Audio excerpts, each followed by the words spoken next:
Welcome to the NM3205 Influencer Incubation Module. Today's lecture is titled How to Influence 101, where we teach you how to be an influencer. Do you want to be a no-talent, good-for-nothing that earns money from taking selfies? It's rhetorical. Yes, we do. In this short video, we will be telling you why you should aspire to be a waste of oxygen, aka an influencer, in today's market, and how you can spawn generations worth of influencers under your family name. But why should I become an influencer? Being an influencer pays well. There's almost more than enough reason to become one. Here's how. Having sufficient cultural capital allows one to convert it into social and economic opportunities. Look at YouTuber Hazy. She was rich already, but now she's filthy rich after her YouTube channel blew up. Having come from an affluent family background, Hazy has a high cultural taste, which leads to her having high cultural capital in society. By simply posting her daily lifestyle that reflects her refined taste, which includes shopping at luxury brands and going for golf sessions, her YouTube channel, which focuses mainly on lifestyle vlogs, has been able to rack up to 250,000 subscribers and counting. In a short span of 2 years, her videos have since garnered more than 23 million views. With more people supporting her channel, her social capital has surged, opening up more economic opportunities for her. On YouTube alone, her channel is estimated to earn more than 50,000 per year, a pretty good side hustle as a university student herself. But this popularity also extends to other platforms such as Instagram. With more than 53,000 IG followers, Hazy constantly receives brand deals from fashion brands or cosmetic products that pay her to feature their products, adding to her already large bank account. So why work a 9-to-5 job when you can simply take videos and pictures of your life and get paid well for it? Additionally, being an influencer has the potential to help you achieve your ikigai.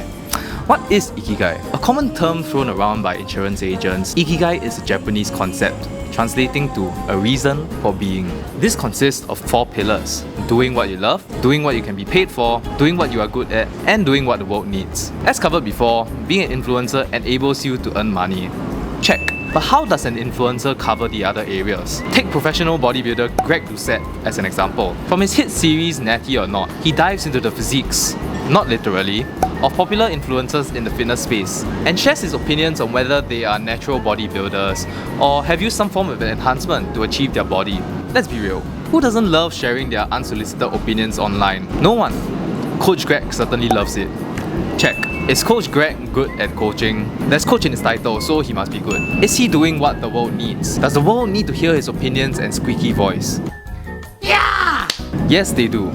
Unfortunately, the fitness industry is rife with misinformation, all in order to make a quick buck from unsuspecting people looking to turn their life around. That sucks. But Coach Greg, he does not care about these people. He regularly calls out people online and provides the objectively more correct information that at times is a little harder to stomach for the average viewer because it's brutal honesty. Remember, if you want to lose weight, calories in, calories out. Shortcuts do not exist. Stop doing keto. Carbs are not your enemy. Your insatiable appetite is. So now we know why you should be an influencer. Let's find out how we can be one.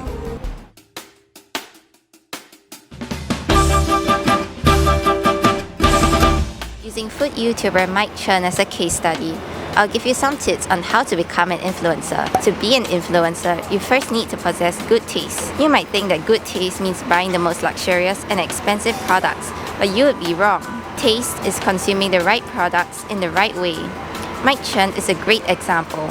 When he reviews food, he displays what Bourdieu called the aesthetic disposition. He appreciates food in terms of form rather than function and uses imaginative descriptions to draw out its aesthetic appeal. Whether he's eating at a Michelin-star restaurant or McDonald's, his aesthetic disposition distinguishes him as a critic with high cultural capital. This disposition takes time to cultivate. It arises when one has enough time to learn more about one's cultural field. Without the right knowledge, one cannot properly interpret any cultural product, even if they can afford it. Like Joy said, taste is indeed a function of knowledge. So how exactly should you put this knowledge and talent you have to good use? Well, everyone loves drama. Once you have the proper knowledge, why not use this opportunity to bash other influencers that promote horrible skincare to their consumers? You can be like Ben Nelly, a skincare beauty influencer who uses the culture capital he has to challenge and fight against the very norms and conventions propagated by unethical influencers within the culture field of the beauty industry. This is of course not to stir up unnecessary trouble without reason, but to go against popular influencers who exploit their fans by selling ineffective skincare products at exorbitant prices. Ben Nelly went against Kim Kardashian's skincare line, Skin, and even Rihanna's beauty line, Fenty Beauty, by expressing his distaste for the ineffective and low-quality skincare products these top star celebrities have created and endorsed, despite him being a lower-tiered influencer who has significantly lesser social and culture capital compared to these superior opinion leaders who have strong social standings within the industry. In other words, Ben has guts. By displaying your skincare expertise, you are not only affirming your status as a reliable skincare expert, it also helps boost your social standing, as your fans will now trust you more as a credible influencer given your honesty and transparency in challenging these celebrities of strong social status. You are also helping to reshape, although very slowly, the harmful norms and conventions within the beauty industry, all for a good cause. Be like Ben.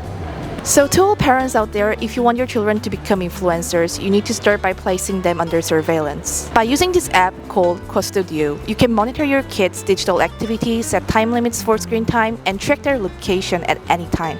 You can even block apps and websites that you don't want your kids to be exposed to, and also track calls and messages they exchange with others. This app would take your capacities to monitor, record, analyze, and act upon with your kids to a whole new level. How intimate?